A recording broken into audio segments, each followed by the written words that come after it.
আসসালামু আলাইকুম, সবাইকে শুভেচ্ছা জানাচ্ছি মাসুম মাহবুব। প্রিয় দর্শক, বেশ কিছু ব্রেকিং খবর আছে। প্রথম খবরটি হলো, ডোনাল্ড ট্রাম্পের কাছে হাজির হয়েছে পুরো ইউরোপ। পুতিনের বিরুদ্ধে কি করতে পারলেন? শেষ পর্যন্ত কি ভ্লাদিমির পুতিনের কাছে পুরো ইউরোপ মাথা নত করলো? ইউক্রেনে এবার আফগানিস্তান স্টাইলে অ্যাটাক চালালো রাশিয়া। তারপরের ব্রেকিং খবর, এবার বেনিয়ামিন নেতানিয়াহু বড় রকম সংকটে পড়ে ইউরোপে ইহুদি সেনাদের তার দেশে তলব করেছেন। তার মানে যুদ্ধে বড় পরাজয়ের মুখে আছে কি দখলদার। পাশাপাশি রজব তৈয়ব এরদোয়ান সোশ্যাল মিডিয়ায় একটা নতুন সারপ্রাইজ দিলেন। সংক্ষিপ্ত লাইভ সেশনে আজকে এই খবরগুলো দেওয়ার চেষ্টা করব। দর্শক, প্রথমেই নিয়মতান্ত্রিক জানতে চাইব, দেখতে এবং শুনতে পাচ্ছেন কিনা ক্লিয়ার, আমাকে একটু কমেন্ট করে জানাবেন। প্রথম যে বিষয়টি নিয়ে আলোচনা করতে চাই সেটি হলো ইসরায়েল। আমি এই দেশটি নিয়ে যত কথাই বলি, আমার মনে হয় যে আমার আসলে কিছু বলা হয়নি, কারণ এই সোশ্যাল মিডিয়াগুলোর মালিক তারা, অনেক কথা তাদের বলতে পারি না। ধরেন, একদিকে তারা বলছে পুরো গাজা তারা দখল করেছে, অন্যদিকে তারা ফ্রান্স, ব্রিটেন, জার্মান সহ বিভিন্ন দেশ থেকে তারা তাদের সেনাদের বা ইহুদি নাগরিকদের তলব করছেন, তারা যেন তাদের দেশের পক্ষে লড়তে আসে। প্রশ্ন হলো, এত বড় শক্তিশালী একটা দেশ পুচকে ছোট্ট একটা উপত্যকার বাহিনীর বিরুদ্ধে লড়তে গিয়ে তাদের বাহিরের থেকে তাদের সেনা ভাড়া করতে হবে কেন? তার মানে হলো এই দেশটি গাজার প্রতিরোধ বাহিনীর সাথে কুলিয়ে উঠতে পারছে না, যাদের কাছে পৃথিবীর কোনো আধুনিক অস্ত্র নেই, যুদ্ধ বিমান নেই, ড্রোন নেই, মিসাইল নেই, কিচ্ছু নেই, হাতে তৈরি কিছু রকেট ছাড়া আর কিচ্ছু নেই। আর এদের কাছে পরাজিত হচ্ছে, আর তাই প্রতিশোধ স্বরূপ নিরীহ নারী, পুরুষ, বৃদ্ধদের মারছে। এটাই শেষ পর্যন্ত প্রমাণিত হয়েছে, এবং এই খবরটি প্রমাণ করছে দখলদার দেশটি আসলে ভেতরে পরাজিত হয়ে গেছে। এখন নিরীহ মানুষকে অস্ত্র দিয়ে শেষ করে কেবল দমিয়ে রাখতে চায়, কিন্তু গাজা তো দমে যাবার নয়। এই গাজা, ফিলিস্তিন কিংবা জেরুজালেম ইতিহাসের এমন এক সাক্ষী যেখানে সর্বাধিক নবী এসেছেন। আমি এই গাজা বিজয় নিয়ে একটি এপিসোড করেছি, এবং মুসলমান ও ইহুদিদের মধ্যে 500 বছরের বন্ধুত্ব থেকে শত্রুতা কেন, এটা নিয়ে পুরো একটা হিস্টোরিক্যাল ভিডিও করেছি। আপনারা দেখতে পারেন, মেবি কালকে সেই ভিডিওটা আমরা করেছিলাম, লাইভ ভিডিও, সেটা আপনারা একটু দেখে নেবেন। পুরো ইতিহাসটা আপনাদের জানা দরকার, তাহলে আমরা যে খবরগুলো দিচ্ছি খুব সহজে বুঝতে পারবে এরা কেমন, এরা কারা, এদের লক্ষ্য কি। দর্শক, দ্বিতীয় যে গুরুত্বপূর্ণ খবর সেটি হলো, ভারতে এসছেন চীনের পররাষ্ট্রমন্ত্রী। আমি বলেছিলাম দুদিন আগে আপনাদের যে চীনের পররাষ্ট্রমন্ত্রী ভারত আসছেন। আজকের খবর বলছে যে অজিত দোভালের সাথে বৈঠক করেছেন চীনের পররাষ্ট্রমন্ত্রী। যখন আমেরিকাতে ইউরোপীয় নেতাদের সাথে বৈঠক করছেন ডোনাল্ড ট্রাম্প, আর সেই ট্রাম্পের স্যাংশন খাওয়া বা ট্যারিফ খাওয়া ভারতের সবচেয়ে বড় শত্রু দেশ চীনের পররাষ্ট্রমন্ত্রী হাজির। ভারতীয় সংবাদ মাধ্যমগুলো বলছে চীন ভারতকে অর্থনৈতিকভাবে বড় রকম সাপোর্ট দেবে, এবং চীন বলেছে যে আমাদের ইনভেস্টর তোমার দেশে আসবে, তোমাকে ট্যারিফ দেওয়ার কারণে তুমি যে বড় ক্ষতির মুখে পড়েছ, সেই ক্ষতি তোমার কাটিয়ে নেয়ার জন্য চীন সর্বোপরি সহযোগিতা করবে, তুমি যদি চীনের কথা মতো চলো। অর্থাৎ তোমার প্রকৃত বন্ধু যাকে তুমি মনে করতে, সে এখন সবচেয়ে বড় শত্রু, তাই আমি শত্রু তোমার বন্ধু হয়ে তোমার পাশে এসে দাঁড়াতে চাই বা দাঁড়াচ্ছি। ভারত ইতিমধ্যে এই সফরের আগেই ভারতের পক্ষ থেকে, নরেন্দ্র মোদীর পক্ষ থেকে চীনকে কিছু বার্তা পাঠানো হয়েছে। এই খবরগুলো আমি নিয়মিত আপনাদের দিয়েছি, আপনারা দেখেছেন। সেখানে ভারত বলেছে যে আমরা চীনের সাথে সম্পর্ক উন্নয়নের নজর রাখতে চাই। এটা কবে? যখন পাকিস্তানের সাথে লড়াইতে ভারত পরাজিত হয়েছে, এরপরই চীন চীনের কাছে বারবারই ধর্ণা দিয়েছে ভারত। যখন ট্রাম্প ভারতের উপর ট্যারিফ যোগ করে দেয় 50%, তখন নরেন্দ্র মোদী লজ্জা ভুলে, অহংকার ভুলে, এতদিন যে হ্যাডম দেখিয়েছে সে হ্যাডম ভুলে চীনের কাছে ধর্ণা দিয়েছে। চীন সুযোগটি কাজে লাগাচ্ছে, কারণ চীন মনে করছে এই লড়াইটা ভারতের চেয়েও বড় শত্রু হলো তার আমেরিকা। আর আমেরিকা যেভাবে পৃথিবীতে এই মুহূর্তে তার সাম্রাজ্য বিস্তার, মানে তার বাণিজ্যিক সাম্রাজ্য বা অস্ত্রের সাম্রাজ্য বিস্তার ঘটাতে চায়, সব ক্ষেত্রে তাদের মূল উদ্দেশ্য হলো চীনকে দমন করা। কারণ আমেরিকার পরে চীনই বিশ্ব মোড়লদের কাতারে আসছে, রাশিয়াকে সাইড করে। তাই এই মুহূর্তে চীনকে যদি দমানো না যায়, আগামী দিন আমেরিকাকে আর কেউ কুর্নিশ করবে না, কেউ সেলুট জানাবে না। তাই তারা বিভিন্নভাবে চীনকে সহায়তা করতে এগিয়ে আসছে এবং চীনও কৌশলে আমেরিকাকে বিট করছে। একটা উদাহরণ দিয়ে বলি, আমেরিকা চীনকে 140% ট্যারিফ দিয়েছে, চীন আমেরিকাকে 120% ট্যারিফ দিয়েছে। যখনই ভারতে ট্যারিফ যোগ করলো 50% ডোনাল্ড ট্রাম্প, এবং ভারত যখন চীন রাশিয়ার ব্লকে যাওয়ার চেষ্টা শুরু করলো এবং ব্রিক্সের নতুন মুদ্রা চালুর দাবি জানালো, এবং ভারত যখন কেনা বেচার ক্ষেত্রে আন্তর্জাতিক পরিসরে নিজেদের রুপির ব্যবহারের ঘোষণা দিল, তখন ট্রাম্প পড়ে গেছেন একটা মাইনকা চিপায়। কারণ পৃথিবীর বৃহৎ তিনটি দেশ রাশিয়া, চীন, ভারত এক হয়ে গেলে দক্ষিণ এশিয়া হাতছাড়া হয়ে যাবে কার? আমেরিকার। তাই আমেরিকা এই সুযোগে চীনকে তার পুরো ট্যারিফ মাইনাস করে দিয়ে মাত্র 30%, 140 থেকে মাত্র 30% ট্যারিফ যুক্ত করেছে। চীনও তার 120% থেকে মাত্র নামিয়ে এনেছে 15 থেকে 20%। তার মানে চীন আমেরিকাকে তার জবাবটা খুব সুন্দরভাবে দিয়েছে যে তুমি যদি হাত বাড়াও আমি হ্যান্ডশেক করব, তুমি যদি বুক বাড়াও কোলাকুলি করব, তুমি যদি বন্দুক তাক করো আমিও তাক করব। তো এই পরিস্থিতিতে ডোনাল্ড ট্রাম্প চীনকে বাগে আনতে চাইছেন ভারতকে ছুড়ে ফেলে দিয়ে। কারণ তুই আমার বন্ধু হয়ে আমার কথা শুনোস নাই, তাহলে তোকে শত্রু বানায় লাগে, শত্রুকে আমি বন্ধু বানাবো। এখন ভারতের চীনের পররাষ্ট্রমন্ত্রীর এই সফরটি খুবই গুরুত্বপূর্ণ, কারণ এরপরে নরেন্দ্র মোদী চীন সফরে যাবেন। বলা হচ্ছে চীন এই সফরের মাধ্যমে পশ্চিমা দুনিয়াকে বার্তা দিয়ে দিয়েছে, আমেরিকাও সেই বার্তা পেয়ে গেছে এবং আমেরিকার নিচে এখন আগুন জ্বলতেছে। এখন অনেকে বলবেন যে চীন ভারত বন্ধু হয়ে গেলে পাকিস্তানের কি হবে? এখানেও অনেক কৌশল আছে, কারণ আজকে পুরো পাকিস্তানের ইন্টেলিজেন্স, রাজনৈতিক বিশ্লেষকদের নজর হলো ভারতের দিকে। কারণ এই বৈঠকের মাধ্যমে চীন ভারতের সাথে কতটুকু সম্পর্ক উন্নয়ন করবে, কোন কোন পজিশনে করবে, এটাকে খুব ভালো করে ফলো করছে পাকিস্তান। কারণ পাকিস্তানের অনেক কিছু নির্ভর করতে হয় চীনের উপর। যদি পাকিস্তানকে ছেড়ে ভারতকে হাত ধরে চীন, সেক্ষেত্রে পুরোপুরি আমেরিকায় নির্ভর হয়ে যাবে পাকিস্তান।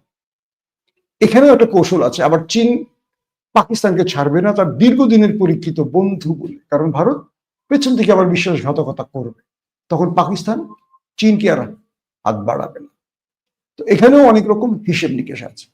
সেটি হলো তুরস্কের সোশ্যাল মিডিয়ার একটি দুর্দান্ত খবর আসছে যে তুরস্ক তাদের একটা নতুন সোশ্যাল মিডিয়া তৈরি করেছে। আমরা আপনাদের একটু দেখাই, এটার নাম হলো নেক্সট সোশ্যাল। কনক্রিটেড দেয়ালের মধ্যে একটি ফুল ফুটে উঠল, কনক্রিটেড দেয়ালের মধ্যে একটি ফুল ফুটে তিনি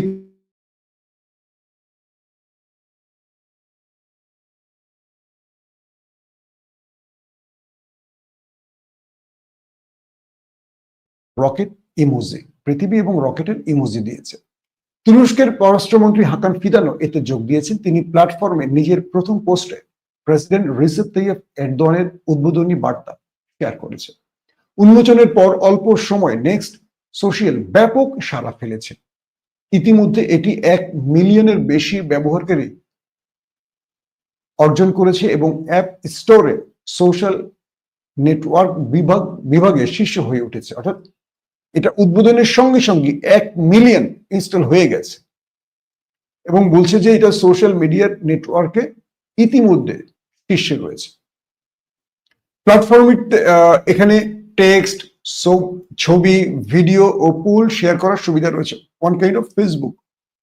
আপনি ছবি, ভিডিও, পোল শেয়ার করার সুযোগ সুবিধা রয়েছে। বিশেষ বৈশিষ্ট্যের মধ্যে আছে বিজ্ঞাপনবিহীন অ্যালগরিদম, বহু ভাষার সমর্থন এবং নিজস্ব কৃত্রিম বুদ্ধিমত্তার সেবা। T3 AI, অর্থাৎ এআই প্রযুক্তি এটার মধ্যে আছে। এই প্রকল্প বাস্তবায়ন করেছে তুর্কি টেকনোলজি টিম অ্যান্ড প্রতিরক্ষা শিল্প প্রতিষ্ঠান বায়রাক্তার। এই বায়রাক্তারটা হলো এরদোয়ানের জামাই, তার প্রতিষ্ঠান। দর্শক, আমি এটা নিয়ে একদিন আপনাদের একটা বড় ভিডিও করে জানাবো। আমি আশা করি যারা মুসলিম বিশ্বের এতদিন ধরে অপেক্ষায় ছিলেন যে মুসলমানদের কোনো সোশ্যাল মিডিয়া নেই কেন, আপনারা দ্রুত ফেসবুকে দ্রুত মোবাইলে এটা ইনস্টল করতে পারেন, যারা আমার দর্শক দেখছেন এই ভিডিওটি।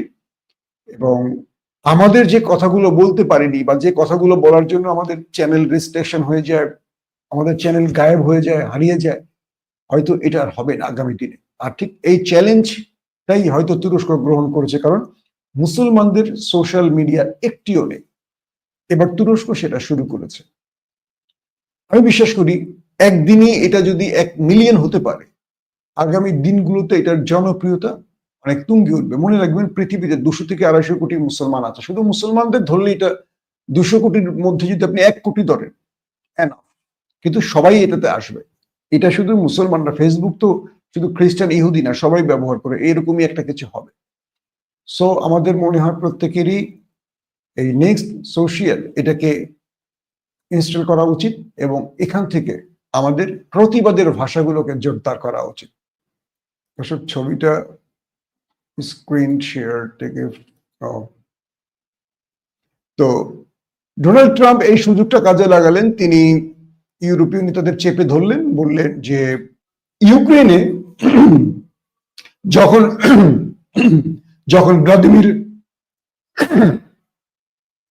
যখন ভ্লাদিমির জেলেনস্কি ডোনাল্ড ট্রাম্পের সাথে বৈঠক করছেন, কালকে খবর দিয়েছি কি আপনাদের, তিনি যখন আকাশে উড়েছেন ইউক্রেন থেকে তার বিমানে করে, তখনই অ্যাটাক করেছে রাশিয়া ইউক্রেনে ব্যাপক হারে। আজকের আপডেট বলছে যখন ডোনাল্ড ট্রাম্পের সাথে জেলেনস্কি এবং ইউরোপীয় রাষ্ট্রনায়করা একসাথে জরুরি বৈঠক করছেন, তখন টিভি স্ক্রিনে তারা দেখছেন সরাসরি রাশিয়া ব্যাপক হারে ইউক্রেনে আবারও আক্রমণ করেছে। এবং এই আক্রমণ এত ভয়াবহ, তাদের তেল ডিপো উড়ে গেছে, তাদের আবাসিক প্রকল্পগুলো উড়ে গেছে, বাণিজ্যিক নগরী উড়ে গেছে, ব্যবসা বাণিজ্য, অস্ত্র কারখানাগুলো একটার পর একটা বোম্বিং করেছে ভ্লাদিমির পুতিনের দেশ রাশিয়া। 170টি ড্রোন ব্যবহার করেছে, মিসাইল ব্যবহার করেছে, পাশাপাশি যুদ্ধ বিমান ব্যবহার করেছে, করে পুরো ইউক্রেনকে লন্ডভন্ড করে দিয়েছে। দেখেন, কালকে ইউক্রেন ছেড়ে আমেরিকায় গেছে মিস্টার ভ্লাদিমির জেলেনস্কি। কালকে রাশিয়া বৃহৎ অ্যাটাক করেছে। আজকে বৈঠক করছে ইউরোপীয় নেতারা ট্রাম্পের সাথে রাশিয়া ইউক্রেন যুদ্ধ ইস্যুতে। আজকে দ্বিতীয় স্টেজে এসে আরো বড় অ্যাটাক করেছে।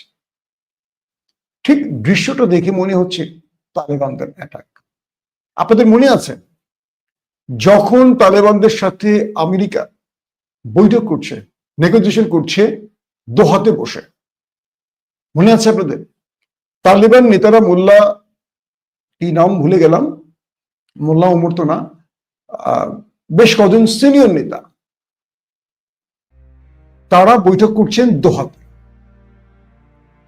ঠিক সেই সময়টা পাকিস্তানের আইএসআই তালেবানদের একটু খেলা দেখিয়ে দিল, মানে একটু সুযোগ তৈরি করে দিল। পুরো আফগানের চারদিক থেকে তালেবানরা অস্ত্র শস্ত্র দিয়ে তালেবান ঘিরে ফেলল। ক্রমান্বয়ে তারা অ্যাটাক করতে করতে করতে করতে করতে করতে এক প্রকার ঢুকে পড়েছে কাবুলে। বৈঠক চলছে কোথায়? দোহাতে, কাতারের দোহাতে। সেই বৈঠকে আমেরিকার সাথে তালেবান নেতারা বসে আছে, আর তালেবানরা আফগানিস্তানে মার্কিন সেনাদের দৌড়ের উপরে রেখেছে, আশরাফ গানি সরকারকে দৌড়ের মধ্যে রেখেছে। ভারতের এম্বাসি খালি করে ভারতের কর্তারা সব পালিয়েছে, আশরাফ গনি দেশ ছেড়ে গেছে, তার নেতা মন্ত্রী সব পালাইছে। হুড়মুড় করে মার্কিন সেনা, ন্যাটো সেনারা যে যার মতো পারছে বিমানে করে দেশ ছেড়ে পালিয়েছে। আপনাদের মনে আছে সেই খবরগুলো? তো বিষয়টা হলো কি, তালেবানরা যখন আলোচনার টেবিলে বসছে তখন তার বাহিনীকে নামিয়ে দিয়েছে, যাতে করে এমন একটা প্রেসার তৈরি করা যায় যে প্রেসারের কারণে তালেবানদের সাথে আমেরিকা কোনো হার্ডলি শর্তের মধ্যে না যায়। অর্থাৎ আমেরিকা যেন বুঝতে পারে যে তালেবান ঘিরে ফেলছে, এখন আর উপায় নেই, ওরা যা বলে ইয়েস বলে আগে আমরা শেষ করি বা জীবন বাঁচাই, তাই তো? ঠিক তালেবানদের এই শিক্ষাটা আবার কাজে লাগাচ্ছে ভ্লাদিমির পুতিন। যখন আমেরিকাতে আলোচনা চলছে, ট্রাম্প যে প্রস্তাব বা শর্তগুলো দিয়ে আসছে, ট্রাম্পকে পুতিন যে শর্ত বা প্রস্তাবগুলো দিয়ে আসছে, সেই প্রস্তাবগুলো নিয়ে যখন আলোচনা চলছে, তখন পুতিন টানা সিরিজ 2 দিন ব্যাপক আক্রমণ চালাচ্ছে, যাতে ট্রাম্প বলতে পারে যে তোমার দেশ তো পুরো শেষ হচ্ছে, শর্ত মানো, নতুবা কিচ্ছু করার নাই। এই খেলাটা এখন ভ্লাদিমির পুতিন খেলছে, মানে আফগানের থেকে শিখে। কি হলো কথা আজকে? কালকে বৈঠক করলো জেলেনস্কির সাথে ট্রাম্প, আজকে ইউরোপীয় নেতারা গেছে। একটু দেখবেন তো আন্তর্জাতিক খবরে, ট্রাম্প হোয়াইট হাউসের দুয়ারে দাঁড়িয়ে তাদেরকে বরণ করছে, কিন্তু পুতিনকে বরণ করছেন কিভাবে? একেবারে বিমান বন্দরে লাল গালিচা দিয়ে দাঁড়িয়ে থেকে অনেকক্ষণ দাঁড়িয়েছিলেন। ট্রাম্প নেমে আসছেন, তিনি টাটা দিচ্ছেন, মোলাকাত করছেন, কিছু খুনসুটি করছেন, এক গাড়িতে করে তারা তাদের প্রোগ্রাম স্থলে এসছে আলাস্কায়। কিন্তু আজকে কি দেখলাম, মিস্টার জেলেনস্কি তিনি একদম হোয়াইট হাউসের সামনে এসে গাড়ি থেকে নামলেন, ট্রাম্প সেখানে দাঁড়ালেন। এরপর ইউরোপের নেতা কারা? ব্রিটেনের প্রধানমন্ত্রী, ফ্রান্সের প্রেসিডেন্ট, জার্মান চ্যান্সেলর, ন্যাটো প্রধান, ইউরোপীয় ইউনিয়ন প্রধান, এই যে ইউরোপের সবচেয়ে মোড়ল রাষ্ট্রের প্রধানরা এসছেন, তারা দীর্ঘক্ষণ একটা গুরুত্বপূর্ণ বৈঠকে বসে স্ক্রিনে দেখতেছেন রাশিয়া তাণ্ডব চালাচ্ছে ইউক্রেনে। যখন জেলেনস্কি বসে বৈঠক করছেন, তখন তার দেশ থেকে ফোন আসছে, মিস্টার প্রেসিডেন্ট আপনি তো বৈঠক করছেন, আর রাশিয়া দেখেন কি করছে, লাইভ দেখছেন তিনি সেই দৃশ্যগুলো। এবং এই বৈঠকের সময় যে চিত্রগুলো এসছে, সেই চিত্রগুলো দেখে মনে হয়েছে যে কারো মুখে ন্যূনতম হাসি নেই। এবং পুরো বিষয়টা যা দেখলাম, সত্যিকার অর্থে যে আসলে মানে হাসি লাগার মতো। ট্রাম্প বসে আছেন, ইউরোপীয় নেতারা তার দিকে তাকিয়ে আছেন, ইউরোপীয় নেতারা তাকে বলছেন কি আর তিনি শুনছেন কি, তাদের মুখগুলো কালো ছাই হয়ে আছে। এবং কেউ, একটা ছবি আপনাদের দেখাইলে হয়তো আপনারা বুঝতে পারবেন। তো তারা আসলে এখন কি করবে বুঝতে পারছেন না। ট্রাম্পকে বলছেন যে আপনি আমাদেরকে সাজেশন দেন আমরা কি করতে পারি, এবং এখান থেকে আমাদের প্রতিবাদের ভাষাগুলোকে জোরদার করা উচিত। প্রত্যেকে ভালো থাকবেন। আল্লাহ হাফেজ।